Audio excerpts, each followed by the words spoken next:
Hello, welcome to the Borgcast. This is Hugh Borg from the Borg bunker up here in sunny, well, not really sunny. I think we got thunderstorms outside, which is very apropos for the mood of the day in Ontario.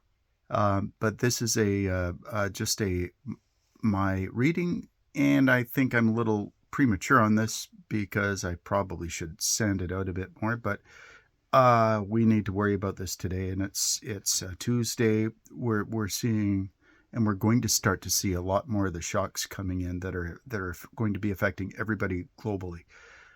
For the first time in our entire experience, 55 years on this earth, as a Canadian, we're about to see things that are going to shock a lot of people that most people have absolutely no idea are coming and are not going to be prepared for. We are looking into a tremendous problem. But rather than me rambling, babbling, and wasting your time, allow me to get into my text. Please feel free to share your thoughts with me at the end in the comments section once this gets downloaded. I imagine I'm trying to do this now on my phone, so it'll probably be sometime tonight that it actually gets online. But anyways, check this out. I am writing it up as a Substack as well, so it'll be on my Substack, and I will do my best to resource and cite my sources for it, but I have done that. Anyways, to it. Welcome to the Borgcast with Hugh Borg. Resistance is never futile. For this, the 35th day of March, and the 31st day of March, and the 32nd day of the Third World War in a lot of ways. If my misses entertain or inform you, please consider liking, sharing, and subscribing to my efforts. My goal is to provide an honest, blunt perspective on the geopolitical crisis now affecting essentially every life form on this rock. If you have any questions or comments, please ask as I build my workflow and I try to build up my time into my week to respond to everybody. I'm doing my best with this, but I am not good with the technology. It's a learning process, steep learning curve. Anyways, to everyone who's already has joined me on Substack, thank you very much. I am shocked that there are people actually paying attention to what I'm saying, and I absolutely appreciate that, and I am deeply, deeply grateful. You're forcing me to get outside my comfort zone and light a fire under me to do things and say things and do a process which I never in my life ever thought I would be trying to engage in. So this is a learning experience. You get to be on the upside of the swing, and I'll pass on any lessons I can as I learn them. Anyways, on to today. So I call this today, Tuesday, Pandora's War. Oil is not recovering. On the plus side, the markets are now realizing that Trump's a lying liar who lies like he breathes. Markets are no longer reacting to his Taco Friday, Murderous Monday routine to game the markets for his insider trading buddies. And, profanity alert, Whiskey Pete Headsketh is a fucking ghoul. He's gaming the war. He's making sweet bank off of ensuring that he is sending America's best, absolute best people of the United States has ever produced are in their friggin' military. And he's sending them into a meat grinder, and he's making bank on the side on illegal side trades on the stock market because he's one of Trump's inside cronies. That is obscene. That is sick. But that is the SOP for these monsters. But it's still repulsive, and you still need to remember this. The USA has, not is, not might, not will, it has already lost all relevance and credibility globally. The United States, as we functionally know it as Gen Xers, is dead. It's gone. It's been going for a while. We watched it slip. It's gone. What is down there now is not what we remember when we were kids. Proof of this. This morning, we woke and the oil contracts were this morning, when I checked it online, continuing to trend north into the stratosphere of $110 a barrel. That's the futures. Actual oil available, like the spot price or the actual oil available, is already selling. Like that's the stuff that you can actually buy a barrel, go down with a handful of cash and buy a barrel of oil. You want to do that in the Middle East, it costs you $160 a barrel now.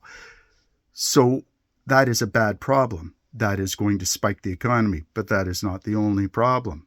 We also have the cascading problems with the fertilizer shortage, natural gas, which is already going to be limiting the ability of high tech to do high tech things.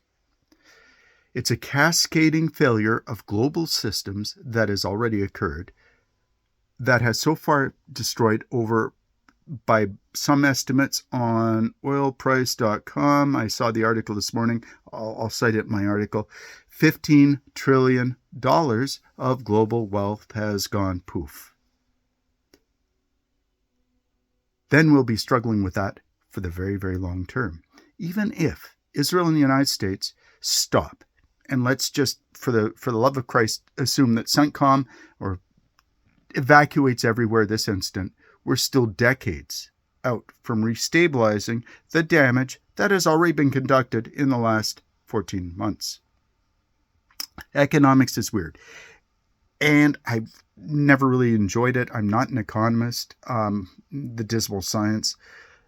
But as a historian, you have to pay attention to it as much as you do geography and religion and social issues and political shenanigans in order to understand what is affecting the entire system. Everything is connected, which is a point we'll get to in the article. Economics is both human, capable of mistakes and reactive to emotion, while at the same time a force of nature following predictable, mathematically predictable rules and logic.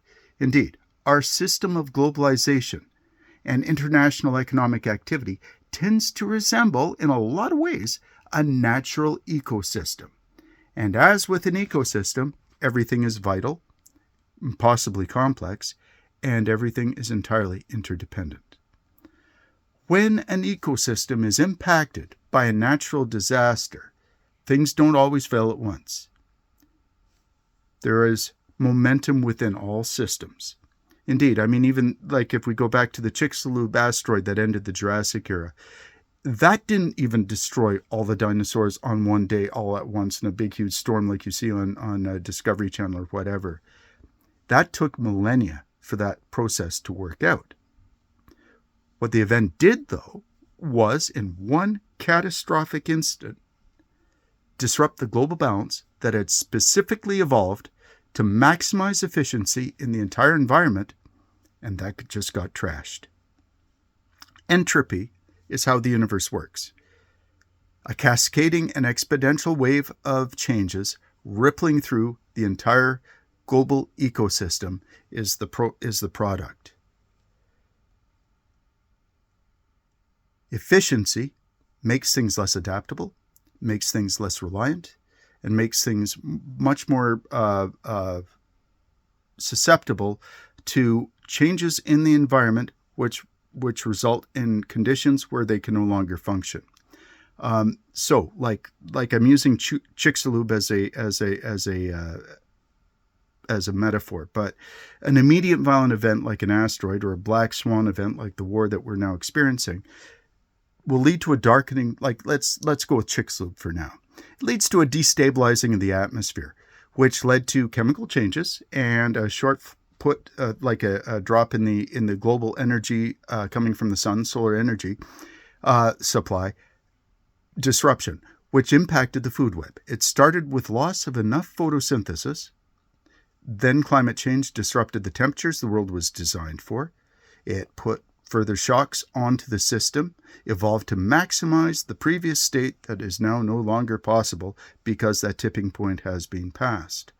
As the food web, back in the day, 65 million years ago, went into shock, the cascade started with the failing of the basic nutrition sources, which led to the collapse further up this food chain, and the food web, I should say, as more species dependent on those energy sources and systems also went extinct, went into crisis, went into shock, which led to higher life forms going extinct into shock, and so on and so on. It was a cascading collapse that grew exponentially from the initial event that ultimately destroyed the hyper-specialized world that simply could not function in the new environmental conditions and lacked the resilience to adapt to the demands of the new situation. Life is always tough, and life will always find a way, but the globe was forever altered. Once the triggering event occurs, whatever it is, in this case I'm referring to this one as Pandora's War, nothing can stop the consequences and the damages once the process has already started. Our global economic system is very similar to the Jurassic Park world before the asteroid hit. It took specialization throughout the course of our recorded history to create the incredibly complex and wondrous and amazing global economy and systems and cultures that we are now reliant on completely. Our modern globalization was a careful, deliberate, and conscious result of centuries of work, cooperation, effort and agreements, struggles and fights, hate and love, economics, war, peace, conditions and agreements, and trust. We decided after 1945 to build a system, a new system, where, while not perfect by any stretch of the imagination, would still ensure that people were able to work cooperatively towards creating a globally stable system that benefited everyone. This ensured that international disputes were resolved by nations who at least respected the same rules-based order process and were going to follow the same rules. They were rational actors. Yet, in little over a year, asteroid Trump has created a globally impactful crisis that has destroyed the entire economic system. It will get worse. And while I remain confident that humanity will survive this insanity, we are now well past the point of no return and heading for a total global economic collapse that is going to, take the dot-com crash, the 2008 subprime crash, COVID crash. You put the last few crashes together and back to the Great Depression. This is probably going to be more significant than that because we are so hyper-focused on the systems of globalization that are now being completely sundered. The entire economic and therefore the structural, social structures of the entire world are about to crash and will have to be reset. So, I'm not really fun at parties either. But if I have any advice, it would be one thing. Don't listen to me about money advice because I can barely keep track of my own money. And I can't even do my own taxes, and I suck with it. But that being said, I see that though is that what's coming at us is, even if we avoid nukes in the Middle East, we will still be looking at something global, like what the Netherlands hunger winter was in 1944-45, when people were eating tulip bulbs in order to survive because their food was being destroyed by the Nazis and taken by the Nazis. But that's going to be the level of disruption that we're going to be seeing around the entire planet. This time, it's going to hit us everywhere. Places like North America, Turtle Island, the EU, other massively societies, everybody around the world is going to be in these shocks. I mean, going back to it, even in the Great Depression, the United States and Canada were dealing with what I think FDR called the scarcity in the midst of plenty. There was an economic crash, but there was still bountiful crops and there was a lot of food. So it was an economic issue, not a scarcity issue. This time, however, due to the energy shock, commodity shock, fertilizer shock, everything shock, and global climate change still has not disappeared. We're just not paying attention to it right now. It will only be scarcity in the midst of scarcity. If you can grow a garden this year, I highly recommend you do, because you and your kids might need the calories this fall. I'm planting my beds not for flowers this year. I'm planting all mine for root vegetables and things that will keep all winter long. Anyways, this is not going to be a short-term issue. This will take decades to recover from. Hoarding fuel, or like what we did last time, they're panic buying the bog roll down at Walmart, the toilet paper, won't cut the mustard. That's not going to help us. What we have to do is we have to learn again the hard way how to lean into each other, work harder at a lower energy level in order to survive this mess. If we do work together, we will be okay. We can get through this. Will the world change? Well, it already has, and of course, it is going to change in ways that we can't even anticipate at this point in time. But we do know that we can lean into each other and help each other, and if we do that, we will survive this mess and see the other side and build something back, hopefully better, that gives our kids and our grandkids a fighting chance to keep this insanity from ever repeating. Anyways, that's my thoughts from the Borg Bunker for now. If you appreciate this, again, please like, share, subscribe, and comment while we still have power to do so. That's a dark joke, I guess. But anyways, by the way, the people who have been following me so far, who are paying attention to me, I'm absolutely gobsmacked that there's so many. I'm learning so much about how to do this game from you. I suck at it, and I'm getting better at it, but I have to say that I deeply appreciate everybody who pays attention to anything I'm trying to say.